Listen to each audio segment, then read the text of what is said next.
What he did remember was this. His father, nearly naked, was in the pool treading water. Harold was standing shivering on the wet tile edge, suspended above the abysmal odor of chlorine, hypnotized by the bright, lapping agitation of this great volume of unnaturally blue-green water. His mother, in a black bathing suit that made her flesh appear very white, was off in a corner of his mind. His father was asking him to jump. "Come on, Hassie, jump," he was saying in his mild, encouraging voice. "It'll be all right. Jump right into my hands." The words echoed in the flat acoustics of the water and tile and sunlight, heightening Harold's sense of exposure, his awareness of his own white skin. His father seemed eerily stable and calm in the water, and the child idly wondered, as he jumped, what the man was standing on. Then the blue-green water was all around him, dense and churning, and when he tried to take a breath, a fist was shoved into his throat.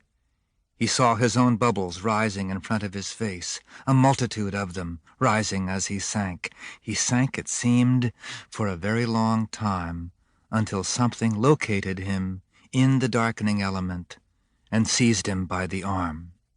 He was in air again, on his father's shoulder, still fighting for breath. They were out of the pool. His mother swiftly came up to the two of them and, with a deftness remarkable in one so angry, slapped his father on the face, loudly, next to Harold's ear. The slap seemed to resonate all over the pool area and to be heard by all the other bathers, but perhaps this was the acoustics of memory. His sense of public embarrassment amid sparkling nakedness, of every strange face turned toward him as he passed from his father's wet arms into his mother's dry ones, survived his recovery of breath. His mother's anger seemed directed at him as much as at his father. His feet, now, were on grass, standing wrapped in a towel near his mother's knees while the last burning fragments of water were coughed from his lungs. Harold felt eternally disgraced.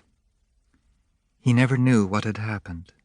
By the time he asked, so many years had passed that his father had forgotten. "Wasn't that a crying shame?" the old man said, with his mild mixture of mournfulness and comedy. "Sink or swim, and you sank." Perhaps Harold had leaped a moment before it was expected, or had proved unexpectedly heavy, and had thus slipped through his father's grasp. Unaccountably, all through his growing up, he continued to trust his father. It was his mother he distrusted, her swift, sure-handed anger.